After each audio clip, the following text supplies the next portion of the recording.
Accident आपको याद होगा पुणे का, जानते हैं सभी तंत्र आप समझ सकते हैं, शासन, प्रशासन, व्यवस्था, सभी तंत्र दोषियों को बचाने में लगा हुआ है। कहा जाएगा एक आम आदमी, एक पीड़ित, साधारण पीड़ित लोग के लिए अपने देश में लगता नहीं कि कहीं कोई न्याय की उम्मीद बची है। सब लोग बचाने में लगे हुए। ये खिलवाड़ है हमारे छात्रों के साथ। और इस पेपर लीक के पीछे भी हमारे प्यारे दर्शकों ये जान लें, पूरा तंत्र काम करता है, पूरा तंत्र काम करता है। एक माफिया है इसका।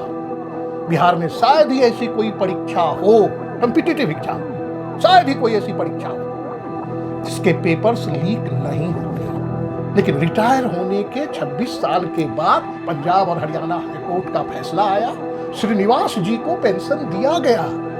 लेकिन उस पेंशन को पाने के लिए न श्रीनिवास जी और न ही उनकी पत्नी जीवित बचे थे। जो आदमी 2 जगह से लोकसभा चुनाव लड़ता है और बहुत ही अच्छे मार्जिन से जीतता है, वही सवाल उठाता है ईवीएम पर। Sense of entitlement. इमरजेंसी लागू करना तानाशाही थोड़ी थी, वो लोकतंत्र की हत्या थोड़ी थी, नहीं, वो तो अनुशासन पर्व था। उस समय के संत विनोबा भावे ने कहा था, अनुशासन पर्व है। हम ऐसे ही विरोधाभासों के बीच जीते हैं। नमस्कार मित्रों, आपसे प्यार और प्रेरणा की उम्मीद करता हूं, क्योंकि मैं एक नई शुरुआत करने जा रहा हूं। ये नई शुरुआत क्या है कि मैंने सोचा है कि कम से कम सप्ताह में एक वीडियो बनाऊं जो पूरे सप्ताह भर की जो प्रमुख घटनाएं हैं, जो बर्निंग इश्यूज हैं, उस पर अपनी राय दूं, पर्सनल कमेंट, और उस पर थोड़ा सा व्यंग भी कर दूं, मजा आ जाए थोड़ा। घटनाओं की जानकारी तो आपको होती ही रहती है। हाँ, कहीं से आप इन घटनाओं के बारे में जानने से चूक जाते हैं, तो कम समय में 10 मिनट से 15 मिनट के बीच आपको पूरे सप्ताह की घटनाओं को समेटकर आपके हवाले करूंगा अपनी टिप्पणी के साथ। तो इस सप्ताह घटना क्या है? सबसे पहले तो आप सबों को बधाई कि भारत जो है वो विश्व कप T20 विश्व कप के फाइनल में पहुंच चुका है। कल साउथ अफ्रीका के साथ उसका फाइनल होगा। अच्छी खबर ये। दूसरी अच्छी खबर आजकल बहुत मुश्किल से मिलती है। जो दिल को दहला देने वाली बातें होती है ना, जैसे पोर्से एक्सीडेंट आपको याद होगा पुणे का, जानते हैं सभी तंत्र आप समझ सकते हैं, शासन, प्रशासन, व्यवस्था, सभी तंत्र दोषियों को बचाने में लगा हुआ है। कहा जाएगा एक आम आदमी, एक पीड़ित, साधारण पीड़ित लोग के लिए अपने देश में लगता नहीं कि कहीं कोई न्याय की उम्मीद बची है। सब लोग बचाने में लगे हुए हैं।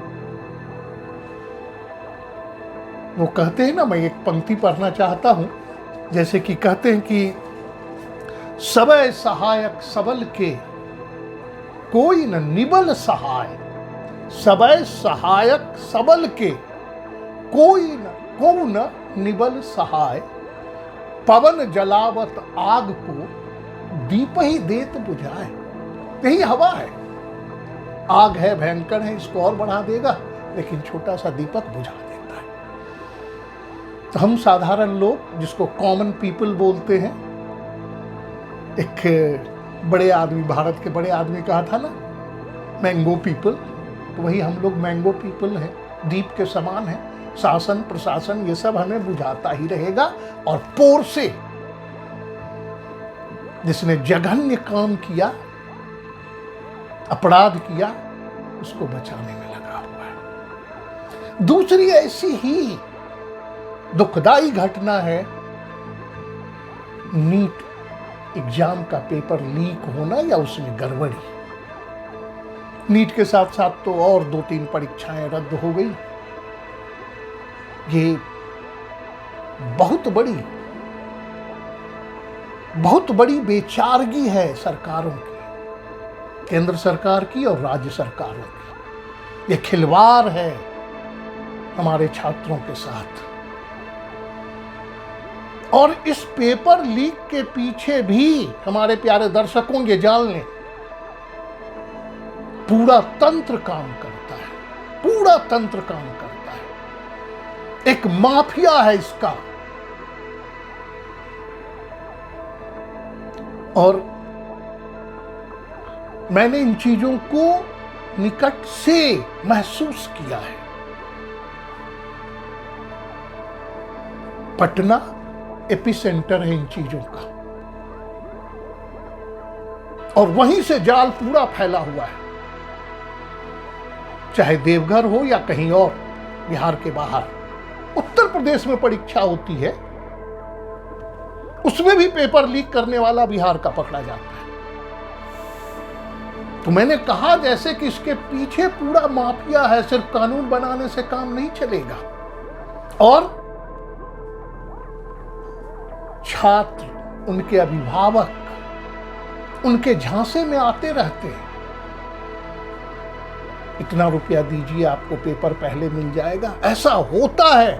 और मैं तो यहां तक कहूंगा, यूपी की बात मैं ज्यादा नहीं जानता, लेकिन बिहार में शायद ही ऐसी कोई परीक्षा हो, कॉम्पिटिटिव एग्जाम, शायद ही कोई ऐसी परीक्षा हो जिसके पेपर्स लीक नहीं होते। कोचिंग सेंटर्स दुनिया भर के खुले पड़े हैं। 2-4 कोचिंग सेंटर्स के काम ही यही है। मुन्ना भाई फिल्म ऐसे ही नहीं बन गई थी। उसके पीछे पूरी जो घटना है ना, उनको समझने की कोशिश कीजिए। और हम आप समझते भी हैं, जानते भी हैं,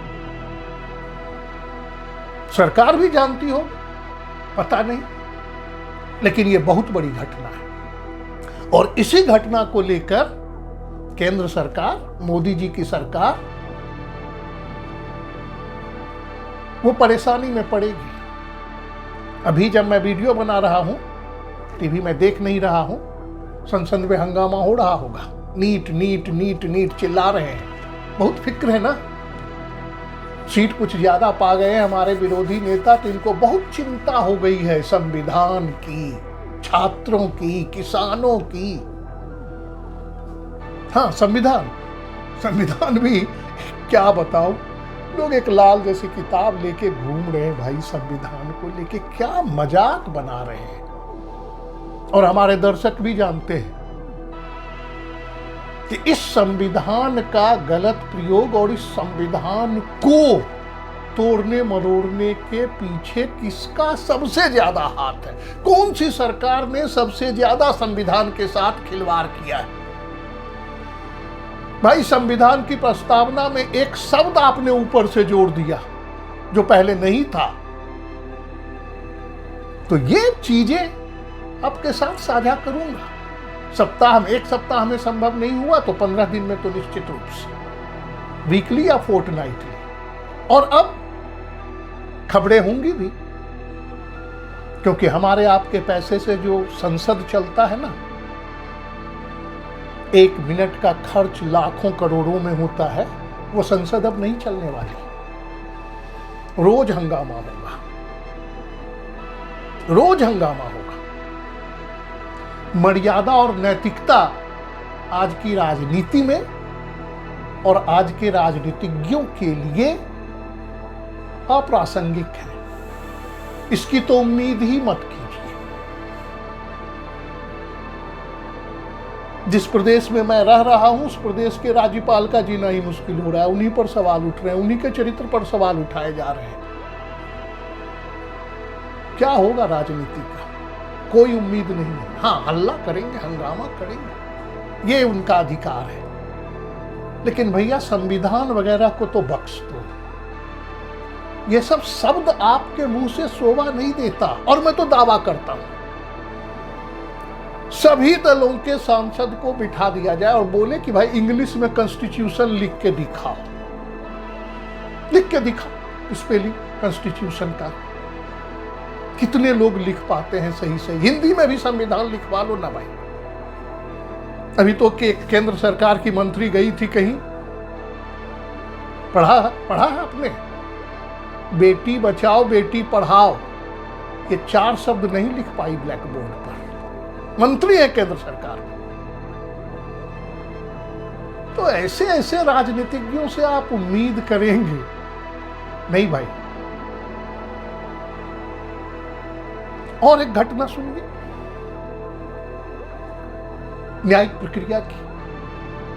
मैं उस पर एक अलग से वीडियो बनाने वाला था, लेकिन पता नहीं जैसे वीडियो बनाना शुरू किया पावर कट वगैरह का प्रॉब्लम आ गया। पंजाब और हरियाणा हाईकोर्ट ने 26 साल के बाद एक व्यक्ति को न्याय दिया। श्रीनिवास नाम का व्यक्ति था, वो हरियाणा के विद्युत निगम का कर्मचारी था। जब वो रिटायर हुआ तो उसको उसके प्रमोशन को लेकर कुछ विवाद हुआ, उसका पेंशन रोक दिया गया। तो आदमी तो भाई, हम लोग आम आदमी कहाँ जाएंगे? अदालतों में जाएंगे न्याय पाने के लिए।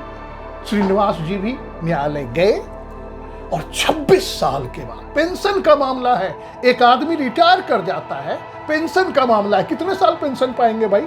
10 साल। 60 साल की उम्र में रिटायर करते हैं तो 20 साल 80 साल। औसत आयु यहाँ 70 साल है। 70 साल में तो मर जाना चाहिए। लेकिन रिटायर होने के 26 साल के बाद पंजाब और हरियाणा हाईकोर्ट का फैसला आया, श्रीनिवास जी को पेंशन दिया गया। लेकिन उस पेंशन को पाने के लिए न श्रीनिवास जी और न ही उनकी पत्नी जीवित बचे थे। ये है न्याय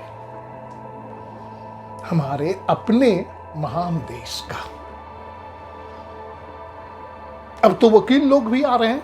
मैंने बोला ना, समसामयिक मुद्दों पर चर्चा करेंगे। 3 नए कानून आ रहे हैं, कानून से संबंधित जो हमारे लॉ है ना, जो धाराएं हैं, अब ये धाराएं बदल जाएंगी। 420 ठगी होता था, 302 मर्डर, अटेम्प्ट टू मर्डर, 307, अब ये सब संख्या बदल जाएंगी। इसी तरह के 3 कानून आ रहे हैं लॉ से रिलेटेड। वकील लोग इसके विरोध में जाएंगे, जाना भी चाहिए। नई नई चीजें लोग इतने दिनों से याद कर किए बैठे हैं, धाराओं का आप कानून बदल देंगे। और वहां भाजपा की सरकार तो कमजोर पड़ी ही है भी कमजोर। इसको लोग तानाशाह बोलते हैं ना, थोड़ी बहुत तानाशाही तो दिखानी भी चाहिए। जिसने सबसे ज्यादा संविधान के साथ अन्याय किया, वही संविधान को बदलने को लेकर संविधान की किताबें लेकर चल रहे हैं। ये कुछ नहीं कर पा रही, कुछ नहीं कर पा रही। अपने समर्थकों को, अपने मतदाताओं को जो पार्टी नहीं बचा पाएगी, उसके लिए क्या कर सकते हैं? तो खैर, वो उनका है, वो जाने दीजिए। तो न्यायिक प्रक्रिया के बारे में बता दिए। नई सरकार बन गई है, लोकसभा अध्यक्ष का चुनाव, उसके पीछे भी तमाशा हुआ। तमाशा होते होते ओम बिरला बन गए अध्यक्ष। चुनाव होना था, कैंडिडेट घोषित किया गया, लेकिन अंतिम समय में डिवीजन हुआ ही नहीं। क्या कर रहे हो भाई? और अब है एक हमारे महान राजनेता श्री केजरीवाल जी जेल में है। ट्रायल कोर्ट ने बेल दे दिया, हाई कोर्ट ने रिजेक्ट कर दिया, सीबीआई पूछ रहे हैं। सुप्रीम कोर्ट ने छोड़ दिया था इनको चुनाव प्रचार करने के लिए 21 दिनों के लिए। चुनाव प्रचार भी किया। मुझे मेरी सरकार आ जाएगी, हमारी सरकार आ जाएगी, हम जेल जाने से बच जाएंगे। पिछले चुनाव में यदि सबसे बुरी हार किसी की हुई है तो श्रीमान केजरीवाल जी की। लेकिन ये जेल में ही भी मुख्यमंत्री हैं। अब देखिए, केजरीवाल जी जेल से भी मुख्यमंत्री हैं, लेकिन वो झारखंड वाले नहीं है।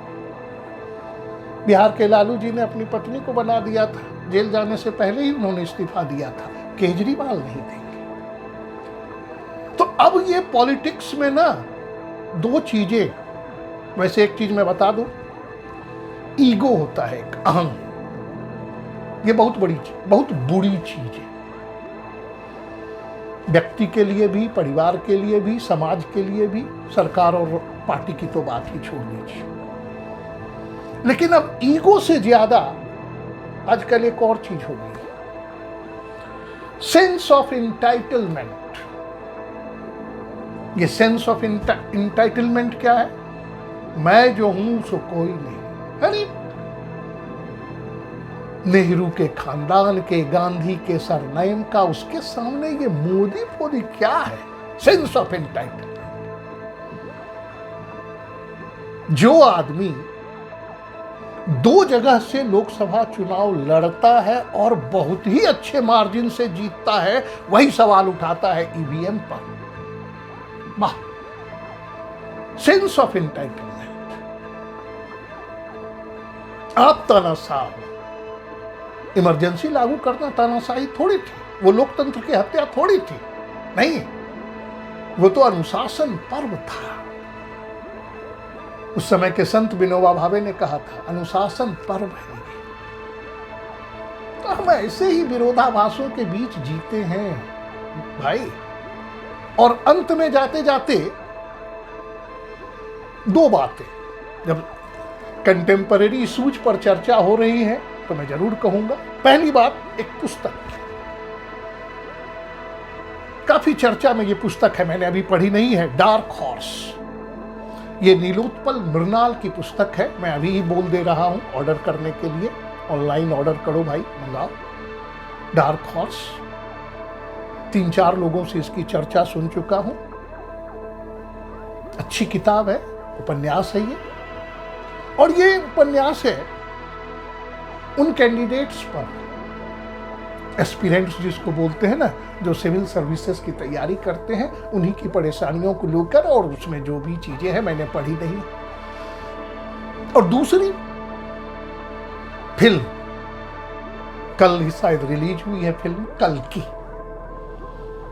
मैंने नहीं देखी है अभी तक। कहा जा रहा है कि फिल्म अच्छी है, हालांकि फर्स्ट हाफ इसका स्लो बताया जा रहा है, सेकेंड हाफ ठीक है, अच्छे एक्शंस हैं। और ये साइफाई है, साइंस फिक्शन, कल्पना की गई है आगे की। तो क्या है, 2028 की 2082 में कैसा होगा देश, अश्वत्थामा के ऊपर भी है, थोड़ा मिथ भी है, थोड़ा साइंस भी है। अमिताभ बच्चन की एक्टिंग जबरदस्त बताया जा रहा है, प्रभास ने तो अच्छा काम किया ही है, कमल हसन का भी काम जबरदस्त है। तो ये समसामयिक चर्चाएं हैं, कुछ और बातें होंगी तो अगले सप्ताह फिर हाजिर होऊंगा। वीडियो को लाइक कीजिए, चैनल को सब्सक्राइब कीजिए और अपना आशीर्वाद देते रहिए। नमस्कार।